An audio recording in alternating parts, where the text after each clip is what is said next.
Hey everyone. In today's session, we're going to discuss the New Income Tax Act 2025. Let's start.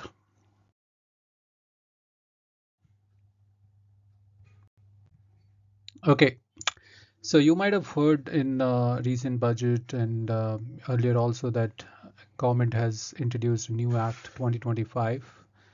Uh, Earlier, we used to have Income Tax Act 1961, which was over a period of time become cumbersome and a lot of sections, subsections, provisos were there.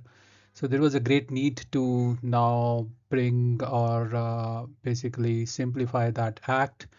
And with that objective, government comes with this new act, and the overall objective was to simplify the law, simplify the language, structure the law, remove outdated or anything which is not operational. Those kind of deductions should be done away. So that's the objective, and this is something that we can see now in New Income Tax Act. This act contains 536 sections, 23 chapters, and 16 schedules. You might be thinking that okay, the earlier act used to have 298 sections, and the new act has 536. So whether we are simplifying or we are complicating, actually in the earlier act there was a lot of subsections, provisos, etc., which were way big in numbers than 536. So this 536 basically the sections, and we have basically remove all subsections and provisos and then bring it into a section. It will be effective from 1st April 2026. Now coming to the section-wise summary, uh, so any act, any law that start with the definition, the short title and extent. So this act also comes with that. Section 1 to 3, it talks about the extent and the definitions. There are multiple definitions, especially I think the important one is related to the tax year. So now we are done away with the concept of the previous year and the assessment year. So there is a concept of tax year now. Then second part is basis of charge that include residential status, deemed incomes, etc. This will be covered in section 4 to 10. Section 11 and 12 is basically for total income, income not forming part of total income, trust, political parties, etc. And section 13 to 14 talks about heads of income. If we talk about heads of income, section 15 to 19 talks about salaries, 20 to 25 covers the house property. Then we see a big list for business and profession that is in section 26 to 66, almost 41 section there. Then capital gain in section 67 to 91, it is again a big list as compared to the earlier Income Tax Act. Section 91 to 95 talks about other sources. So we can say almost 80 section covers all the 5 heads uh, in New Income Tax Act. Coming to the next part, which is 96 to 100, this is related to the clubbing. Then 101 to 107 about the aggregation of income.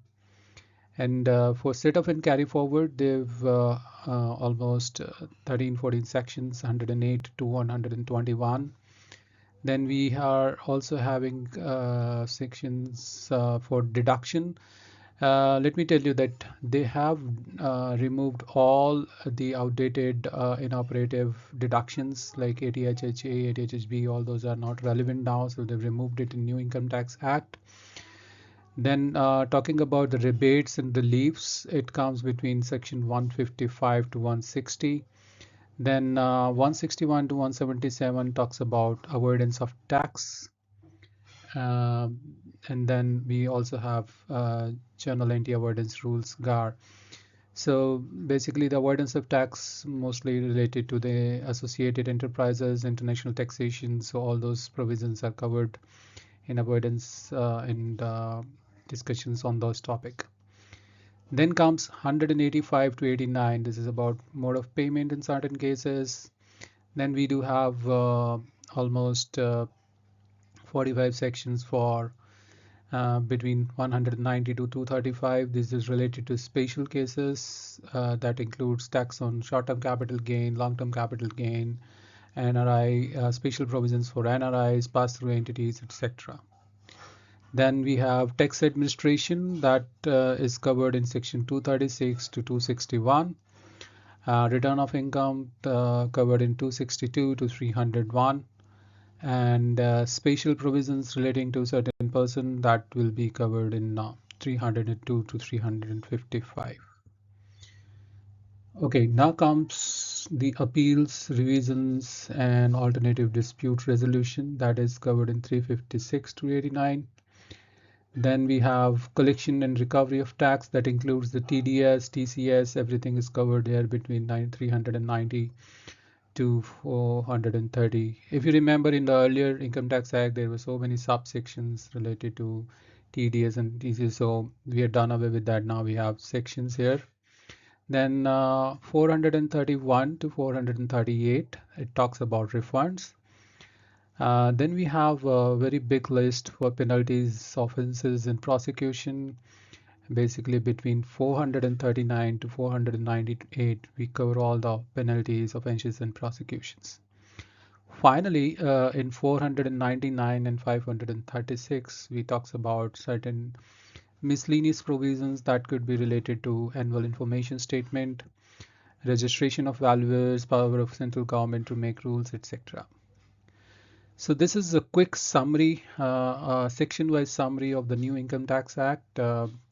Definitely, this is a very high-level kind of summary we provided. I hope you like this summary, and if you have any question, let us know in the comment section. Thank you so much.